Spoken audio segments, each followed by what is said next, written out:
ఎక్స్పీరియం ప్రారంభోత్సవ కార్యక్రమానికి విచ్చేసినటువంటి ముఖ్య అతిథి గౌరవ యువ ముఖ్యమంత్రి శ్రీ రేవంత్ రెడ్డి గారు, అట్లాగే పద్మవిభూషణ్ అవార్డు గ్రహీత మనందరి అభిమాన నటుడే కాదు నాయకుడు కూడా మరి చిరంజీవి గారు, అట్లాగే గౌరవ ఎమ్మెల్సీ పట్నం మహేందర్ రెడ్డి గారు, అట్లాగే రమేష్ గారు, సీఎం రమేష్ గారు, అట్లాగే కొండా విశ్వేశ్వరరెడ్డి గారు, అనిల్ కుమారు ఎంపీ గారు, అట్లాగే కాళే యాదయ్య గారు గౌరవ శాసనసభ్యులు, మల్రెడ్డి రంగారెడ్డి గారు గౌరవ శాసనసభ్యులు, అట్లాగే విజయేంద్ర ప్రసాద్ గారు, వేదిక పైనటువంటి పెద్దలందరికీ, ముఖ్యంగా ఇంత గొప్ప కార్యక్రమం ఏర్పాటు చేసినటువంటి రామ్దేవ్ గారిని ప్రత్యేకంగా అభినందిస్తా ఉన్నాం. ఎందుకంటే ఈ రోజు ఉన్నటువంటి ఆలోచన విధానంలో ఇంతకుముందు పెద్దలు చిరంజీవి గారు చెప్పారు, ఎట్లా సంపాదించాలో ఎంత సంపాదించాలో కాకుండా ఒక తపనతోటి గడచిన 25 సంవత్సరాల నుంచి ఒక గొప్పగా అంటే పేరు నిలిచిపోయేలా యావత్ ప్రపంచం కూడా ఇక్కడికి వచ్చి చూసిపోయేలా ఒక కళగని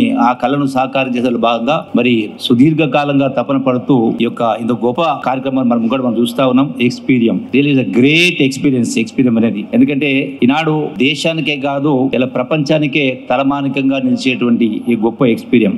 హైదరాబాద్ అంటే గుర్తొచ్చేది చారిత్రక కట్టడాలు, గొప్ప దేవాలయాలు, ప్రకృతి సంపద, వన సంపద, నీటి వనరులు, ఇవన్నీ కూడా మనం చూస్తా ఉన్నాం. సో దీనికి తోడుగా ఈనాడు ఆకాశ హర్మ్యాలు కావచ్చు, రకరకాలు చూస్తా ఉన్నాం. దీనికి ఈనాడు ఎక్స్పీరియం అనేది కూడా ఒక ఎకో పార్క్ లాగా మన వీటి సరసన చేరుతా ఉంది. అట్లాగే హైదరాబాద్ కు మరొక మణిహారంగా చెప్పవచ్చు మనం ఎన్నో చూస్తా ఉన్నాం.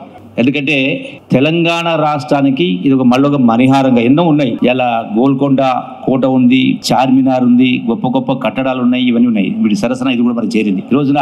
అందుకే ప్రతి ఒక్కరం కూడా మనం, ఎందుకంటే life is two short and also life is very precious.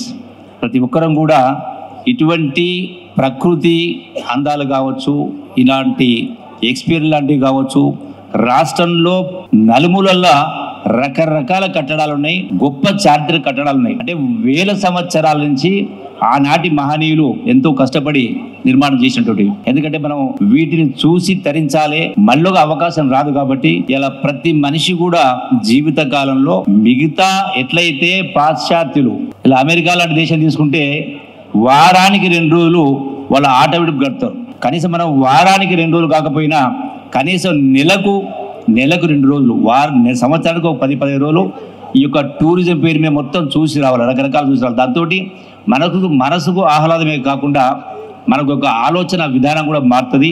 అంతేకాకుండా ఈ టూరిజం డెవలప్మెంట్ మూలాన ఇలాంటి కార్యక్రమం రావడం మూలాన ఎంతోమంది నిరుద్యోగ యువతకు కూడా ఉపాధి అవకాశాలు, ఉద్యోగ అవకాశాలు లభ్యమవుతాయి. కాబట్టి ప్రతి ఒక్కరం కూడా మనం ఆ యొక్క ఎట్లయితే మనం ఎక్స్పీరియన్స్ చూస్తా ఉన్నామో యావత్ రాష్ట్రంలో కూడా ప్రతి ప్రాంతాన్ని కూడా చూడాలని చెప్పని ఈ వేదిక ద్వారా మరొకసారి విజ్ఞప్తి చేస్తూ ఇంత గొప్ప నిర్మాణాన్ని చేపట్టినటువంటి రామ్దేవ్ గారిని మరొకసారి ప్రత్యేకంగా అభినందిస్తూ సెలవు తీసుకుంటున్నాను. Thank you.